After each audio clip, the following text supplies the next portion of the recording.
Shalom teman-teman dan Bapak Ibu semua, seperti yang ada di layar ini sedang hangat sekali diperbincangkan di tengah-tengah masyarakat saudara kita yang ada di NTT.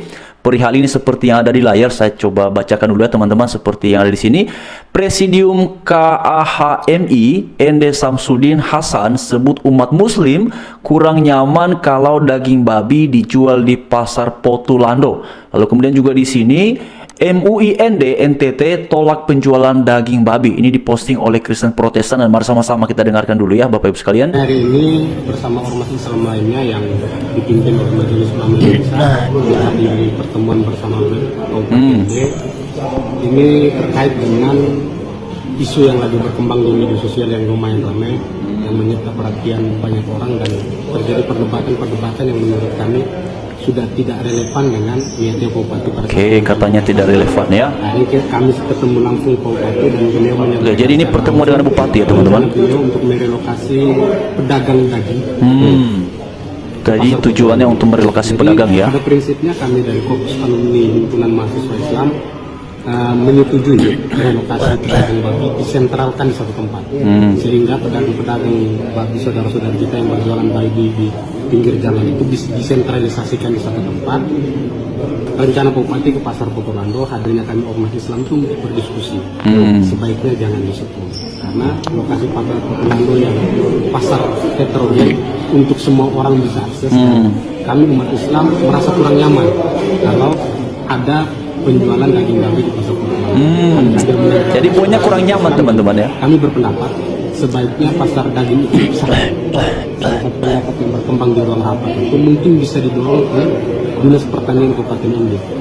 Di halaman belakang Dinas Pertanian itu lokasinya sangat kosong dan jarak dari pasar Potulando tidak begitu jauh. Di situ bisa disentralisasi. Oke, jadi sudah dengar ya Bapak Ibu sekalian, saya ini sudah 2 tahun lebih berada di NTT, dan kita semua tahu bahwa masyarakat yang ada di NTT itu beragama Kristen dan juga Katolik, mayoritasnya di sana seperti itu. Dan selama ini NTT ini juga dikenal sebagai provinsi dengan tingkat toleransi yang luar biasa, dengan tingkat toleransi yang sangat tinggi sekali. Dan perlu diingat bahwa masyarakat yang ada di sana itu mayoritas menganut agama Kristen dan juga Katolik, dan itu disebut sebagai salah satu provinsi dengan tingkat toleransi yang tinggi di Indonesia. Nah teman-teman dan Bapak Ibu sekalian, ini saya cerita ya, saya ini bukan asli orang NTT karena saya datang ke sini sekitar 2 tahun yang lalu.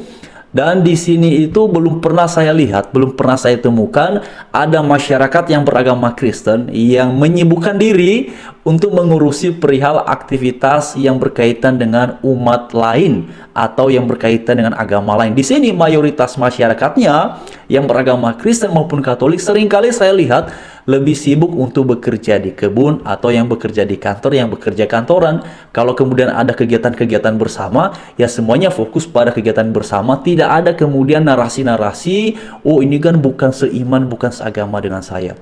Jadi kalau kemudian hari-hari ini masyarakat yang ada di sana menjadi marah sekali ya. Saya lihat itu di komentar teman-temannya banyak sekali yang marah dan menolak perihal usaha ataupun upaya tersebut, yang kemudian merasa bahwa mengapa bisa sampai seperti itu ya. Nah di sini dikatakan kok dilarang katanya ya. Lalu kemudian juga di sini ada yang berkomentar kalau nggak nyaman belanja ya di tempat lain aja katanya belanjanya, jangan di situ.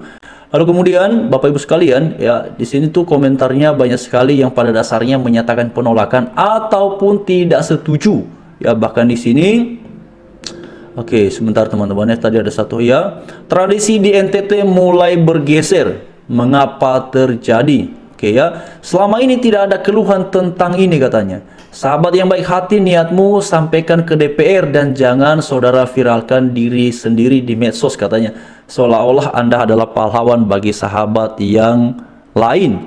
Terima kasih atas maksudmu katanya. Aduh teman-teman Bapak Ibu sekalian ya.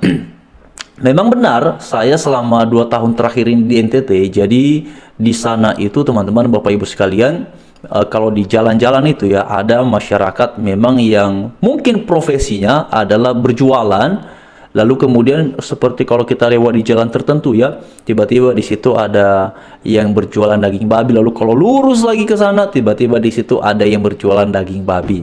Nah, tadi ketika saya mendengar di awal mengenai ide ini, saya pikir mungkin ada baiknya juga ya. Jadi mereka-mereka yang berjualan itu dibuat satu tempat yang layak, yang baik supaya para penjual daging babi ini mereka bisa berjualan nyaman. Jadi mungkin misalnya disiapin tempat ya yang ada atapnya, yang ada tempat duduknya, yang ada mejanya dan segala macamnya, supaya ketika mereka berjualan itu mereka nyaman.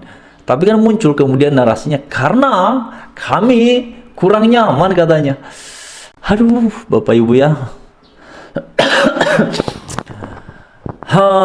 Ini bagaimana Bapak Ibu menurut kalian ya? Kurang nyaman katanya. Kalau kemudian hal-hal tertentu ini selalu berorientasi pada apa nyamannya saya, seperti apa saya sukanya, seperti apa saya tidak sukanya. Waduh, hidup ini susah Bapak Ibu ya. Ya, kita ini hidup dalam bermasyarakat. Kita kan tidak hidup sendiri. Ada orang lain dengan kebiasaan mereka, ada orang lain dengan budayanya mereka, ada orang lain dengan tradisinya mereka, ada orang lain dengan imannya mereka. Jadi pada akhirnya sebenarnya adalah selama itu tidak mengganggu kita secara langsung ya buat apa sih kemudian harus ada ide, harus ada usul yang seperti itu, dan kemudian alasannya jelas karena kami kurang nyaman. Artinya kan upaya ini didasarkan pada karena kami kurang nyaman, ya kan? Ya, hanya berjualan daging babi saja ada masyarakat di sana yang berjualan lalu bilang kami kurang nyaman. Bapak Ibu ya, saya di sini itu sudah bisa tahulah sedikit-sedikit ya mengenai kebiasaan-kebiasaan, mengenai tradisi-tradisi yang ada di sini. Dan selama ini belum pernah saya temukan saudara kita yang ada yang Kristen ini mengganggu umat lain dan melakukan hal-hal yang kemudian wah ini tidak sesuai dengan Pancasila. Nggak ada begitu. Kalau kemudian ada warga yang berjualan daging babi, ini kan mereka sedang bekerja untuk mencari nafkah. Mungkin teman-teman, saya menduganya seperti ini ya. Mereka kemudian memilih beberapa tempat seperti ada di pinggir jalan tertentu. Mungkin itu karena mereka sudah melakukan survei. Kalau berjualan di sini, jadi nantinya peluang lakunya lebih besar. Peluang daya jualnya lebih banyak. Makanya kemudian pada area-area tertentu, titik-titik tertentu ada saudara yang berjualan daging babi. Sekali lagi saya mau sampaikan, tadinya saya berpikir bahwa ini ide yang baik karena disentralkan pada satu tempat. Ini kan juga bisa memudahkan para pembeli untuk mengetahui, oh di sini titik ya penjualan daging babi itu banyak, jadi bisa memilih. Tapi kalau kemudian narasinya semata-mata karena nggak suka, kurang nyaman,